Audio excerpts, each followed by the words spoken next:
Just a reminder, there is coffee and tea and water and iced tea over there, so grab something. Also, we have Marie, the other Marie, back in the back. She has 50/50. How many of you have gotten your 50/50 tickets yet?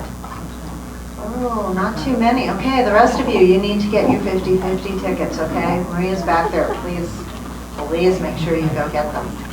Okay, next candidate is...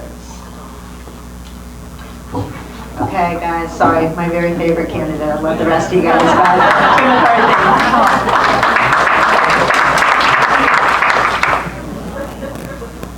She makes me call her Madam President at home. But I asked her to call me Mr. Supervisor. She doesn't. Yeah, it's great to be here again.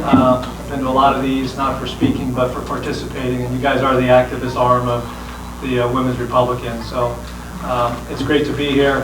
It's funny, Sheriff is actually the only incumbent in this room today speaking. So when you talk about career politicians, that's not it.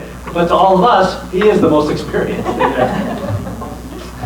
Yeah, my name is Tim McCarthy. I am running for Board of Supervisors for District Number 2, which covers Thousand Oaks, Westlake Village, Newbury Park, Oak Park, Somas, Santa Rosa Valley, northeast of Camarillo, the Camarillo Springs area, and Lake Sherwood and Hidden Valley area. So it's quite a big area. It's about 130,000 voters in that area. Much like Cole talked about, I didn't know I was going to be getting into politics. My goal was not to get into politics. I own a security business. That's not how I know a lot of the sheriffs. I see crime rising because they call us after people have been robbed, jewelry stores have been broken into. That's when they eventually call us. So we see crime rising. Sometimes it doesn't get in the news, but the people that are on the inside can see that. I'm a family man. Obviously, I'm married, and 3.5 years ago, I was just sitting on the couch, just watching the news, and I saw Justice Kavanaugh getting reamed by, the Senate hearing, and I didn't like how he was being treated. Now, at that time, I really wasn't into politics. Jennifer, as you can tell, is the politician in our family, but I really wasn't that involved until I saw this man who has a family, and he's the same age as me, just get taken to town, and I put myself in his shoes, saying, what would I have done in that situation?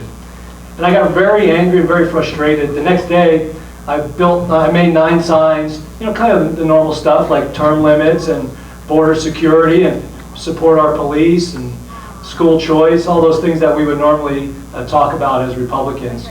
And I went on the corner of Lynn and Hillcrest. I bought a red, white, and blue suit, and I did a one-man rally by myself. I didn't play music or anything, no banjo, but I stood on the corner holding up the signs, and I was just trying to, I really didn't know what I was doing. I was just very frustrated with the situation. Jumping forward a little bit, about 3 or 4 months later, I sort of looked in, why is all the money leaving California? How come we don't have better politicians in our area? How come people that I would support aren't being elected? And I realized all that money's going to Washington, D.C. So I founded this group called Move the Needle, which is really a conservative action group. And the goal was that it's not affiliated with the Republican Party or the Democratic Party, because we needed to raise money so the money stayed in our backyard, because while Washington's a mess, I didn't want California, my own Ventura County, to be a mess. So I wanted to do something that could change my family, my business, and my neighbors. And that's why I founded Move the Needle. Jumping forward, has everybody heard of Move the Needle? That's all I know.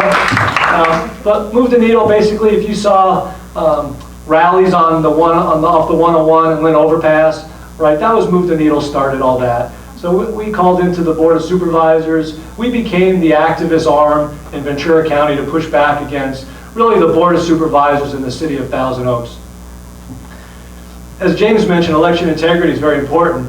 So as I started to work with Move the Needle, we ended up with 1,000 people that opted in to our group.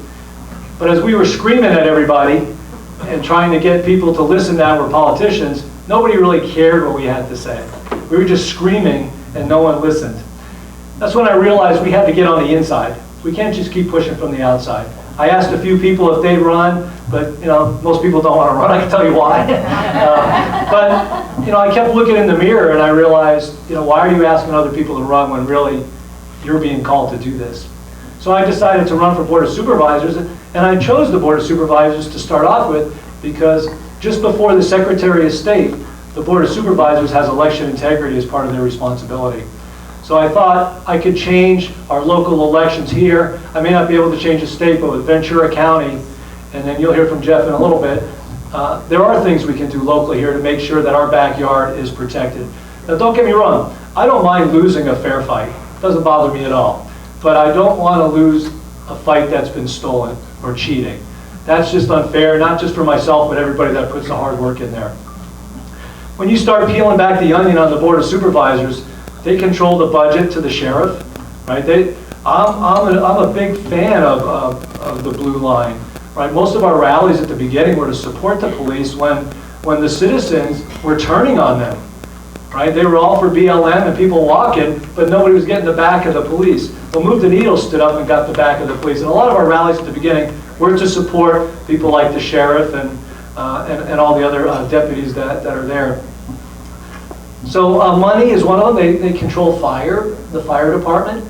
They control public health. Interesting.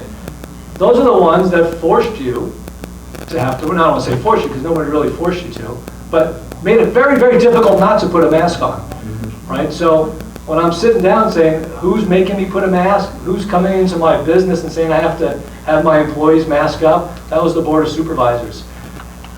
So as I started to fight that battle and I started peeling back the onion on the Board of Supervisors, there's a lot of stuff that they do not do right. This is a huge responsibility. I'm not taking it lightly. I like to have fun. As Cole said, we're happy warriors. But there's a lot at stake at this election. Now there's two, I know you're not going to vote for Democrat probably in this group here, but there's two Republicans in here, myself and my opponent, Jeff Gorell. And the best way to present it is Mitt Romney and Tim Scott are not the same Republican. Okay? You could be a Mitt Romney fan, that's fine. I'm not Mitt Romney. I'm more of a Jim Jordan. My opponent is a self-described moderate Republican. As Cole mentioned, I'm not in there to negotiate. Right? There are parts where you will do on fire and police and stuff like that. But when it comes to our liberties, the answer is no. We're not going to mask up. We're not going to take our children into school and put tents up there. That's a hard no for me. And I think we need a Board of Supervisors that's strict, that has conviction and a backbone, that's willing to go up against the governor in Sacramento and the legislature to say, no, we're going to protect Ventura County. And my name is Tim McCarthy. I'm running for Board of Supervisors District 2, and I appreciate your support. Thank you.